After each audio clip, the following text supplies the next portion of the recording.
피하 지방 조직은 우리 몸에서 굉장히 중요한 좋은 지방 조직입니다. 지방 흡입술 같은 경우는 피하 지방 조직만을 제거할 수밖에 없습니다. 결국 좋은 지방 조직을 제거하게 되는 경우죠. 우리가 이해하는 지방 조직, 적절하게 중요한 양의 지방 조직을 무작정 없애는 것, 이런 것들은 우리가 다시 한번 좀 더 생각해 봐야 되지 않을까.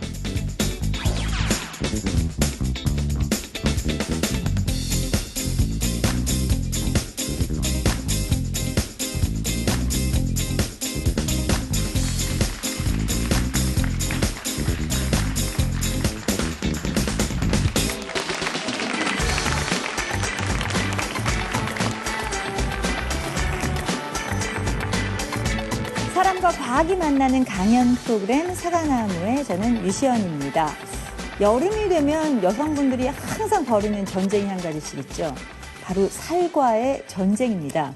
오죽하면 어느 코미디 프로에서 살아 네 살들아 라는 살에 대해서 약간 비하하는 얘기도 있곤 했었는데요. 왜 살은 꼭 빼야만 하는 걸까요? 그리고 지방은 왜 꼭 우리의 적이 돼야 하는 걸까요?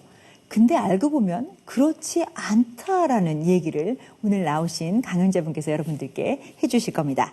살과 지방에 대한 오해와 진실을 풀어주실 분 김재범 교수님 무대로 모시겠습니다. 박수로 맞이하시기 바랍니다.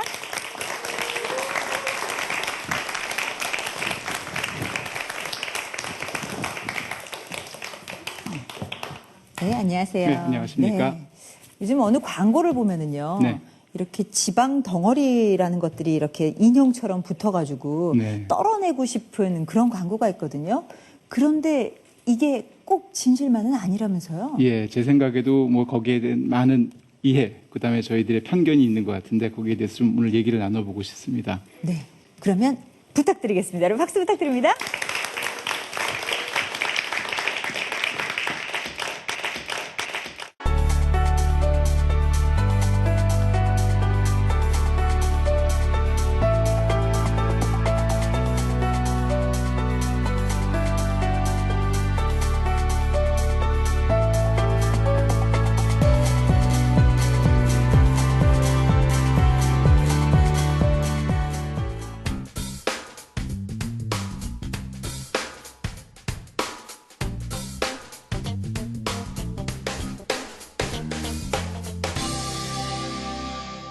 오늘 다 같이 얘기를 논의해보고 싶은 내용은 저희 몸에 있는 지방 조직에 대한 얘기입니다.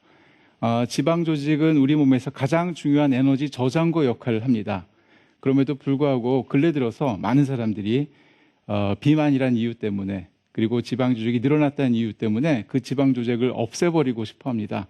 근데 과연 그럴까? 그 지방 조직이 우리 몸엔 꼭 없어져야 되는 어떤 기관인가 하는 것이 오늘 제가 여러분들하고 같이 나눠보고 싶은 얘기입니다. 오늘 제가 말씀드리고자 하는 내용의 제목은 생물학자의 눈으로 본 지방조직과 비밀인데 먼저 생물학이 어떤 건지를 좀 살펴보고 그리고 나서 저희들이 지방, 그다음에 비만에 대해서 얘기를 하는 것이 어떨까 싶습니다. 이 사람을 포함해서 생물들은 어떤 공통적인 특성을 가지고 있습니다. 그 공통적인 특성 중에 가장 중요한 것 중에 하나는 바로 우리가 태어나고 모든 생물은 죽는다는 것이죠. 그리고 그 사이에 시간이 흘러가면서 모든 생물들은 변화를 거쳐가게 됩니다. 그것이 하나의 개체뿐만이 아니라 아주 긴 시간에 아주 여러 종류의 생물들 안에서 일어나는 현상을 우리가 소위 진화라고 표현을 합니다. 그리고 그러한 진화뿐만 아니라 모든 생물들은 변해가는 과정 중에 자기랑 똑같은 자손을 남기고 싶어 하죠. 종족 번식이라고 표현하는 것. 그걸 조금 더 생물학적인 용어로 유전이라고 표현을 합니다. 그래서 모든 생명체들은 그런 진화의 과정 속에 있고 또 자기랑 똑같은 종족 번식이 가장 최적화된 상황, 가장 잘 살아남는 상황을 추구하려고 노력을 하게 됩니다. 그게 이제 유전입니다. 그런 측면에서 저희가 한번 비만, 지방 조직을 좀 들여다보면 어떨까 싶습니다. 지금 보시는 이 슬라이드는 몇 해 전에 우리나라에서 상영했던 영화에 나오는 포스터였습니다. 기억하시는 분들 여기 계시는 것 같습니다. 어느 쪽에 눈길이 더 가십니까? 왼쪽과 오른쪽. 네, 여러 가지 의견이 있을 수 있습니다. 어떤 분들은 지금 보시는 왼쪽에 있는 분이, 어떤 분들은 오른쪽에 있는 분이. 그러면 예전에도 그랬을까요? 이건 잘 아시는 그 밀러의 비너스입니다.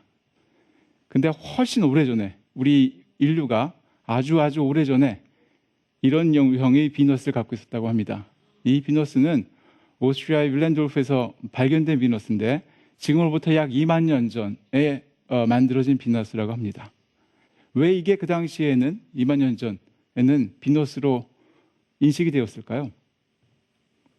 아마 여기에 숨어있는 어떤 비밀은 우리 인류가 살아남는 과정 속에 있었던 것 같습니다.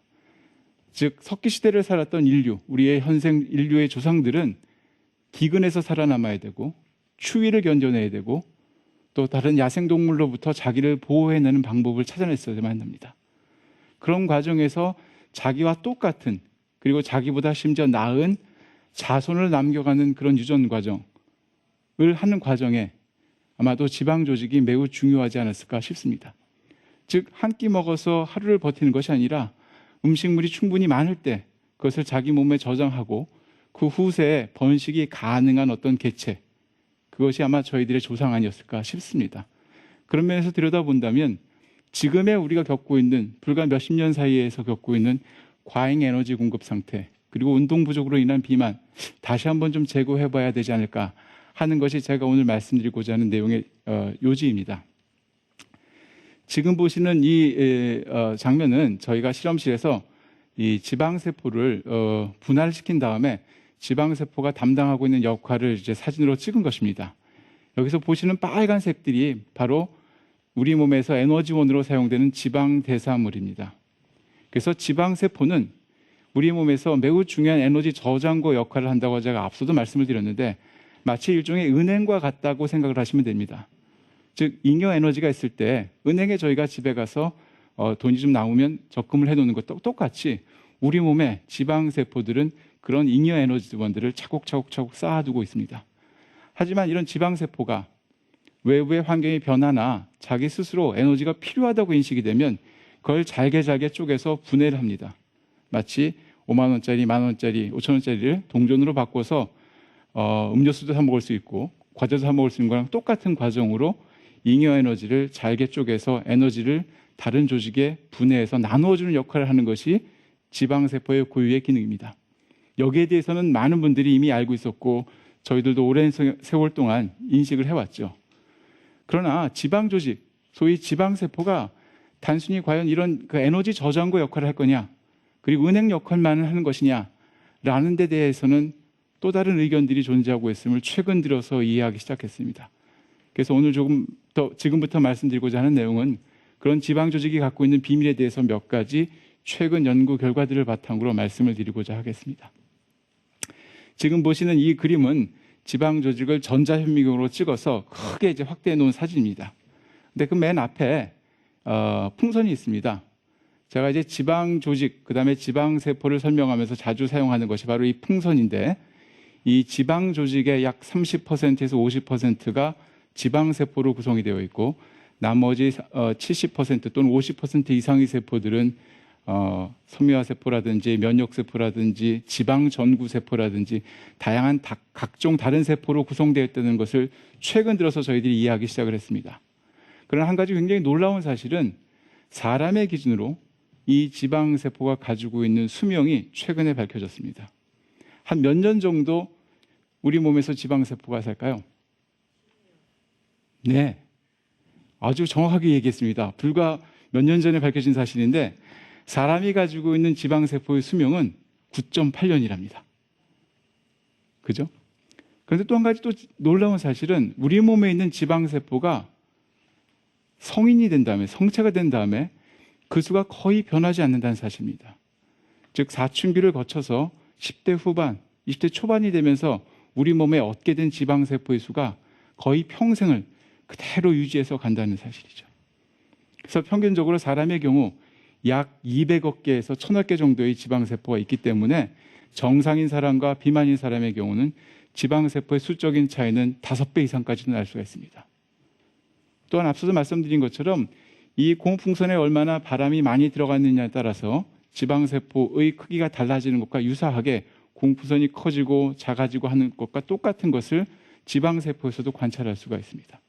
그래서 크기라는 측면에서 보면 최대 5배에서 심지어 10배까지도 커다란 지방세포를 볼 수 있는데, 저희가 에너지가 몸에서 부족하거나 공급이 안 되거나 또는 아주 극도로 운동을 하게 되면 바로 그 고무풍선의 바람이 빠지는 그런 효과를 볼 수가 있는 거죠.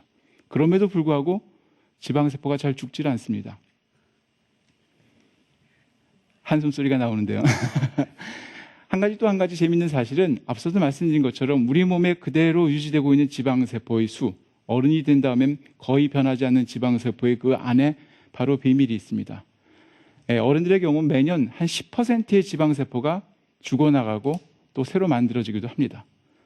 그 과정을 여전히 우리들이 잘 이해를 못하고 있습니다.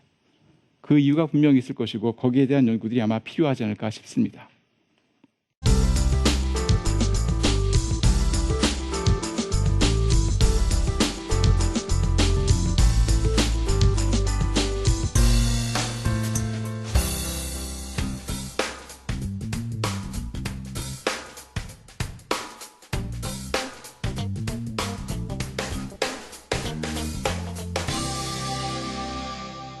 우리 몸의 지방 조직은 어디 있을까요? 배, 팔, 엉덩이. 이 그림에서 보시는 것처럼 지금 또 여러분들이 다 이해하시는 것처럼 이 우리 온몸을 덮고 있다고 해도 과언이 아닙니다. 피부 바로 아래, 피부 밑에 있는 피하 지방 조직, 그리고 어른들이 되면서 배가 나오면서 내장 지방 조직이 많이 쌓이기 시작하죠. 이런 피부 밑에 있는 피하 지방 조직과 내장 지방 조직 이외에도 극도로 비만이 되는 사람들의 경우는 심장 주변에도 또 신장 주변에도 또 간에도 쌓이기 시작하고 근육에도 쌓이기 시작을 합니다. 근데 앞서도 말씀드린 것처럼 우리 몸이 진화를 하면서 갖게 되는 지방 조직, 고유의 피하 지방 조직이라든지 하는 것들은 은행의 역할을 하지만 근육이나 간, 췌장, 신장 등에 쌓이는 그런 에너지원들은 그 고유의 기능을 망치는 역할을 하게 되는 거죠. 또한 최근의 연구 결과를 통해서 우리 몸에는 하얀색을 가지는 백색 지방 조직 말고도 갈색의 지방 조직이 존재한다는 것들을 알게 됐습니다. 지금 쥐에서 보여드리는 것처럼 이 쥐가 정상적인 온도, 상온에 있을 때랑 쥐가 추운 온도에 놓였을 때, 약 4도씨라든지 이렇게 추운 온도에 놓였을 때 지방 조직의 색깔이 빨갛게 또는 갈색으로 바뀌는 것을 볼 수 있는데, 아마 여러분들도 잘 아시는 것처럼 동묘라는 동물들에서 이런 갈색 지방 조직들이 존재하고 있다는 사실들을 알아왔지만, 사람의 경우는 불과 몇 년 전까지 이런 갈색 지방 조직은 일종의 흔적 기관으로 존재한다, 어른이 되면 다 잃어버린다고 생각을 해왔습니다. 그러나 최근의 연구 결과들은 성인에도 갈색 지방 조직이 남아있음이 밝혀지고 있습니다. 이와 같은 갈색 지방 조직은 에너지 저장고, 은행 역할을 하는 것이 아니라 열을 만들어내는 역할을 하게 됩니다. 그래서 이와 같은 갈색 지방 조직의 역할, 그리고 그에 따른 그 기능을 제대로 이해하는 것이 우리가 또 다른 측면에서 지방 조직의 비밀을 벗겨나가는 새로운 방향이 아닐까 싶습니다. 많은 사람들이 비만에 대해서 요즘 논의를 하고 있습니다. 근데 다만 비만은 단순한 체중의 증가가 아니라 바로 체내 지방량의 증가가 기인이 되는 질병입니다. 그래서 우리 몸으로 들어오는 에너지량이 얼마나 많으냐, 그걸 얼마나 소비하느냐에 따라서 비만의 정도가 결정이 되는데, 사람을 포함해서 모든 비만인 동물들은 지방 조직의 증가를 관찰할 수 있습니다. 앞서 말씀드린 것처럼 지방세포의 수, 그리고 지방세포의 크기 증가도 일어나지만 지방 대사량의 증가가 동반되게 되죠. 그래서 이 비만이 되는 동물들에서 공통적으로 관찰되는 이런 지방 조직의 증가가 외형적인 문제로 국한이 된다면 그닥 우리 인류는 걱정을 하지 않아도 됩니다. 그러나 최근의 연구 결과들이 의미하는 바는 비만인 동물들에서 이와 같은 비만인 쥐, 개, 고양이 뿐만 아니라 사람에서도 고지질증, 고콜레스테롤증, 심혈관 질환, 당뇨, 그리고 심지어 일부 암도 걸릴 확률이 매우 높다. 비만인 사람들이 이런 질병에 걸릴 확률이 매우 높다라는 것들이 밝혀지면서 좀 더 많은 관심을 얻기 시작을 했습니다. 그러면 왜 지방 조직이 좀 늘어나고 지방 대사가 항진됐는데 머리끝부터 발끝까지 전신적으로 다 아플 것인가? 아직 거기에 대해서 저희가 충분히 이해하고 있지 못합니다. 다만 저희들이 연구하고 있는 내용들을 기반으로 많은 과학자들이 제시하는 바는 여태까지 우리가 이해했던 지방 조직이 조금 다른 기능을 갖고 있다라는 사실입니다. 즉 에너지 저장고 역할, 은행 역할만을 하는 단순한 기관이 아니라 호르몬을 만들고 호르몬을 분비해서 우리 온몸에 신호를 전달하고 우리 몸의 에너지 상태의 변화를 적극적으로 알리는 역할을 하는 기관이 바로 지방 조직이라는 것이죠. 그래서 그런 지방 조직이 늘어나고 줄어든다는 것은 전신적으로 우리 몸의 변화를 야기할 수 있게 됩니다. 소위 호르몬의 양적인 변화를 동반하기 때문에 머리끝부터 발끝까지 전신적인 질병을 초래할 수 있지 않느냐 하는 것이 하나의 연구 내용 중에 하나입니다. 또 다른 내용은 앞서 말씀드린 것처럼 지방 조직은 정상적인 은행을 역할하게 됩니다. 그래서 잉여 에너지가 있을 때 그것을 잘 축적해서 필요할 때 쓰일 수 있도록 적극적인 역할을 하게 되는데 그 잉여 에너지 양이 너무 넘치는 경우 때에 따라서는 간, 근육, 심장, 췌장 등에 쌓이게 되는데 그런 간, 근육, 췌장, 심장 등은 원래 잉여 에너지를 축적하는 기관이 아닙니다. 그렇기 때문에 그 기관은 자기 고유의 기능을 잃어버리게 되는 현상, 즉 지방 독성이라는 현상을 겪게 됩니다. 따라서 지방 조직이 좀 늘고 지방 대사물이 조금 늘어났다고 별 문제 아니라고 생각할 것이 아니라는 뜻이죠. 은행이 아닌 곳에 소위 사채 시장이나 부적절한 기관으로 돈들이 몰려가서 소위 말해서 적절하지 못한 사회 반응을 야기한 것과 똑같은 현상을 우리 몸에서 겪기 때문에 비만이 단순한 어떤 외형적인 문제가 아니라 대사성 질환과 동반될 수 있는 매우 위험한 질병이 될 수 있다고 저희들은 생각을 하고 있습니다. 그런 측면에서 이런 지방 대사물을 어떻게 연수하고 어떻게 태워갈 것이냐, 어떻게 우리가 사용할 수 있을 것이냐 하는 것이 최근의 연구의 어떤 상당히 중요한 축을 차지하고 있습니다. 그래서 많은 사람들은 저희를 포함해서 일반인들은 생각을 합니다. 여태까지 저희가 살아왔던 진화를 거듭하면서 유전을 해왔던 생명체로서의 인간을 보는 것이 아니라 불과 최근 1, 20년 사이에 우리를 보면서 지방 조직이 없었으면 좋겠다. 제발 우리 몸에서 떨어져 나갔으면 좋겠다. 라고 생각을 하는데 과연 그럴까요? 답은 그렇지만은 않다라는 것입니다. 여기 그 슬라이드에서 보시는 것처럼 왼쪽에 있는 이 비만인 사람, 이 앓고 있는 질병을 지방 조직이 결핍된 환자에서도 똑같이 관찰할 수가 있습니다. 즉 지방 조직이 넘쳐서 생기는 고지혈증, 고혈압, 당뇨의 증상을 은행이 없어서 그런 지방 대사물이 곧바로 심장, 근육, 신장 등에 쌓여서 고유의 기능들이 망가지기 때문에 지방 조직이 결핍된 환자도 똑같이 고지혈증, 당뇨, 고혈압 등을 겪게 됩니다. 극심하게 많은 지방 조직으로 인한 비만과 극도로 유전적으로 결함이 돼서 지방 조직이 없는 사람이 똑같은 질병을 앓게 된다는 거죠. 어찌 보면 아이러니인데 어찌 보면 차분차분 이해할 수 있지 않을까 싶습니다. 그래서 제가 마지막으로 드리고 싶은 얘기는 이겁니다. 우리가 이해하는 지방 조직, 분명히 필요한 조직이라고 생각을 합니다. 다만 너무 극도로 많거나 너무 극도로 없을 때 그런 질병은 똑같이 우리 모두에게 위험도를 유발할 수 있다는 것이죠. 그럼에도 불구하고 이렇게 적절하게 중요한 양의 지방 조직을 무작정 없애는 것, 무작정 불필요하다고 오인하는 것, 이런 것들은 우리가 다시 한번 좀 더 생각해 봐야 되지 않을까라고 생각을 합니다. 이것으로 제 강연을 마치도록 하겠습니다.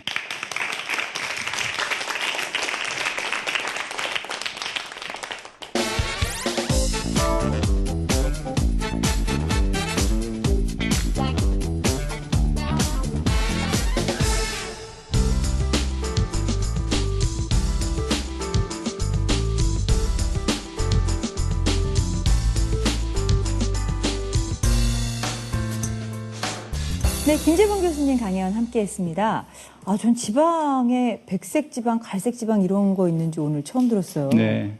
갈색 지방은 그 열을 만드는 역할이 있다라고 하셨는데, 네. 그래서 왜 뚱뚱한 사람들이 추위를 좀 덜 탄다 하는 것도 상관이 있는 건가요?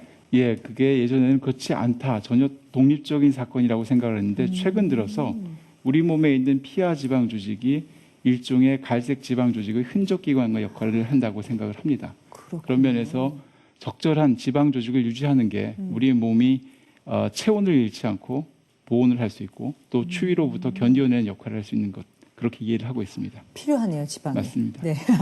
자, 이제 여러분들의 질문 한번 받아보도록 하겠습니다. 우리 깜짝 놀랐네. 어머님들보다 어린 학생들이 이렇게 지방에 관심이 많단 말이에요. 네, 노란색 티셔츠를 입고 있는 우리 학생 이야기 먼저 들어보도록 하죠. 어떤 음식이 제일 지방세포를 많이 부풀릴 수 있나요? 네, 그것도 굉장히 중요한 질문이고 재미있는 질문입니다. 우리가 섭취하는 영양소 중에 어떤 영양분들이 지방세포를 가장 빨리 크게 할까요? 라는 질문이라고 제가 이해를 하는데요. 정답은 대부분의 영양분입니다. 물론 가장 빨리 할 수 있는 것은 지방대사물입니다. 저희가 많이 섭취하게 되는 지방대사물이 지방세포를 빨리 크게 만들어주는 역할을 하게 됩니다. 하지만 그럼에도 불구하고 탄수화물을 포함해서 과잉의 영양분, 그 모든 대부분들은 지방대사물로 전환이 될 수가 있습니다. 마치 우리가 수표와 현금을 가지고 쓸 수 있는 것과 똑같다고 이해를 하시면 되지 않을까 싶습니다. 우리가 모두 섭취하는 모든 음식물 중에서 네. 우리가 몸에서 필요로 하는 것 넘치게 맞습니다. 잉여 에너지를 맞습니다. 만드는 것들은 모두 다 지방이 될 수 있다. 대부분 그렇게 될 수 네. 있다고 생각을 합니다. 알겠습니다.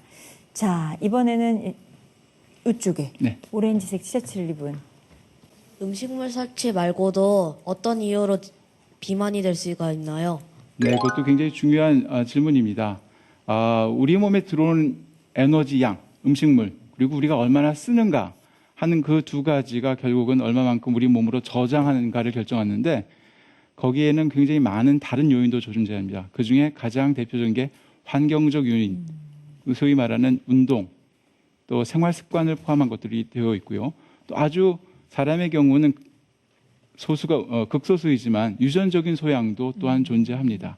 물론 사람의 경우는 좀 더 중요한 요인이, 비만이 되는 중요한 요인이 그런 유전적인 요인보다는 앞서 말씀드린 것처럼 환경적인 요인이 훨씬 더 크다고 얘기할 수가 있습니다.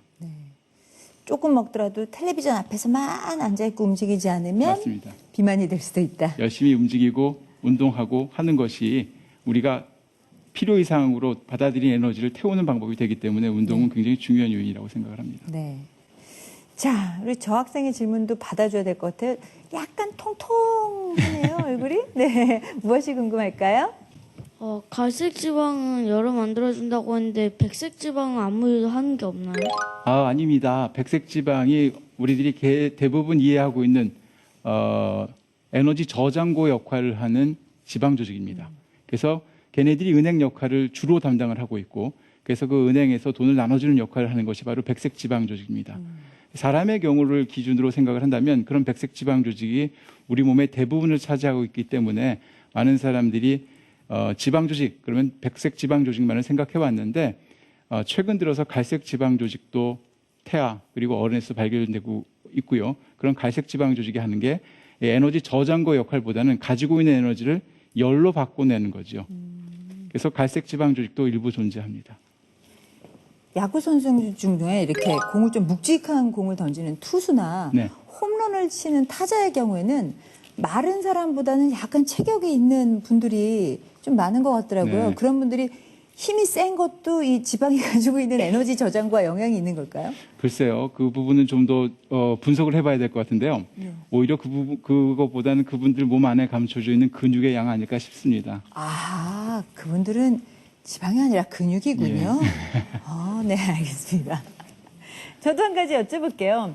요즘 정말 다들 이렇게 지방을 좀 떨어내고 싶어 네. 하다 보니까 지방 흡입술 이런 걸 통해서 네. 지방을 제거하는 분들도 있거든요. 네. 근데 이게 추천할 만한 방법인지 그런 급격한 지방 세포를 숫자를 줄이는 거는 옳지 않은 것인지요? 네, 생물학자로서 이제 답을 드리겠습니다. 그 앞서도 말씀드린 것처럼 우리 몸엔 전신에 퍼져서 지방 조직이 존재합니다. 가장 많은 양이 이제 피하 지방 조직이고 또 다른 그룹이 바로 이제 내장 지방 조직인데 극단적으로 말씀을 드리면 피하 지방 조직은 우리 몸에서 굉장히 중요한 좋은 지방 조직입니다. 상대적으로 내장 지방 조직은 나쁜 지방 조직이라고 이해를 하시면 됩니다. 소위 여러분들이 건강 검진을 하시면 콜레스테롤 중에서 좋은 콜레스테롤, 나쁜 콜레스테롤 이해하시는 것과 마찬가지죠. 그런데 지방 흡입술 같은 경우는 피하 지방 조직만을 제거할 수밖에 없습니다. 결국 좋은 지방 조직을 제거하게 되는 경우죠. 그러나 또 하나 문제는 뭐냐면 그런 지방 조직을 제거한다고 해서 영원히 없어지지 않습니다. 아까도 제가 강연 중에 잠깐 말씀을 드렸지만 우리 몸에서 지방 세포들이 1년에 한 10%씩 새롭게 이렇게 다시 태어날 수 있는 이유는 지방 조직에 존재하는 전구세포, 소위 이 성체줄기 세포 때문인데 지방 흡입술을 한다고 하더라도 그 사람이 가지고 있는 일정 수의 지방세포를 만들려고 지방전구세포들이 분할을 해나가게 됩니다. 결국 시간이 지나면 그만큼 다시 지방세포가 들어찬다는 뜻이죠. 그래서 물리적으로 좋은 지방조직, 지방세포를 제거하는 것은 오히려 건강을 해치는 것이 되지 않을까라는 것이 생물학자로서의 답입니다. 네. 생물학자로서 오늘 지방과 비만에 대해서 진실과 오해를 밝혀주신 김재봉 교수님께 여러분 박수 부탁드리겠습니다. 네, 고맙습니다. 네, 수고하셨습니다. 네. 요즘 현대인들에게 있어서는 무조건 오래 사는 것보다 건강하게 잘 살고 싶은 것이 바라는 욕망입니다. 그렇다 보니까 주변에 건강법들도 너무너무 많죠. 근거가 없는 건강법도 많습니다. 아무래도 과학을 알고 과학과 조금 더 가까이 생활하신다면 제대로 된 건강법을 익히는 데 도움이 되지 않을까 생각해 봤습니다. 사과나무 오늘 준비한 수선 여기까지고요. 저녁에 세 번 인사드리겠습니다. 고맙습니다.